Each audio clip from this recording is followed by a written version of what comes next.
The numbers are staggering. $100 billion worth of porn bought every year. 12% of the world's websites offer the illicit material. And each day, 2.5 billion pornographic emails whiz through cyberspace. And possibly most astounding of all, 67% of men and 49% of women say porn is acceptable. Our society's just saturated with it. Former addict C.J. Hitz got hooked at age 8.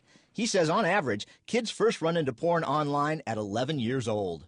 90% of kids and teens admit they viewed it online, most while doing homework. Now it's accessible to everyone.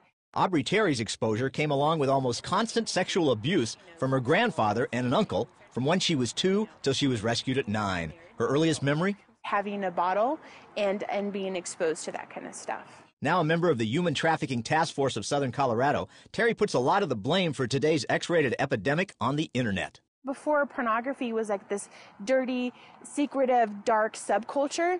It's everyday life. And it's there all the time. Every second, 28,000 people are online looking, and the sales ring up at $3,000 each second. Today's generation, younger generation,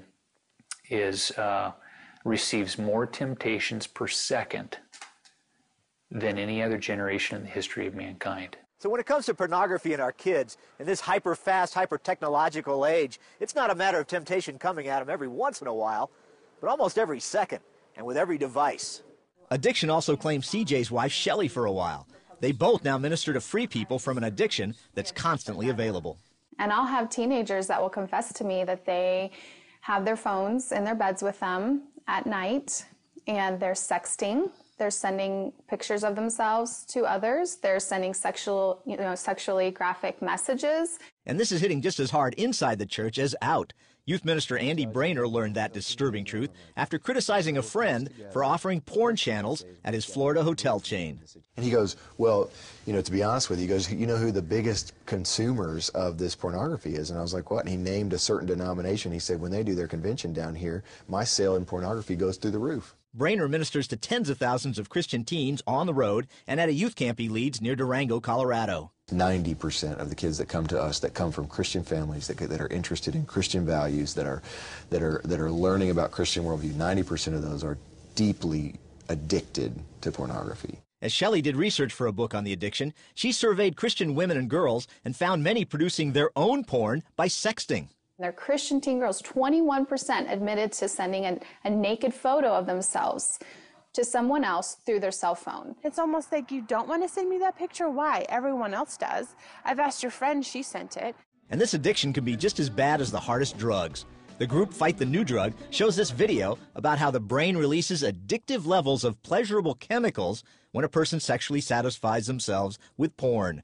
Synaptic paths formed in the brain call out for more and more of this satisfaction. A kid that is addicted to pornography or starts looking at pornography at 13, 14, 15 years old begins this synaptical connection in the brain that it's like a muscle. It's like working out. It becomes stronger the more that you work it. The addicted brain then develops stronger cravings for harder stuff to get the same level of satisfaction. And nowadays, it's right there waiting on the internet. Experts sounded the alarm recently at the Christian Witherspoon Institute.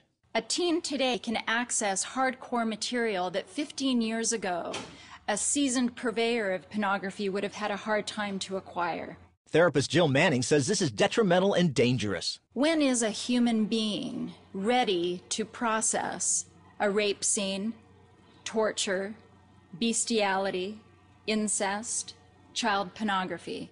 It's ruining the way many young men now look at women. There's no question that now a woman is something to be of conquest. We're missing her spirituality, we're missing her beauty, we're missing her strengths because we're only desiring one piece. And studies are showing it's making many men and women almost incapable of enjoying sex with their own real-life partners. There is increased risk of separation and divorce. There's less sensitivity in their marriages. There's decreased sexual satisfaction and decreased sexual relations. So the teens of today need to realize they may be risking their own future marriages. Pornography used to be something so dark and scandalous it was kept in the shadows. What's going to happen to our kids in a world where it's omnipresent, available anywhere, anytime? Paul Strand, CBN News, reporting from Colorado Springs, Colorado.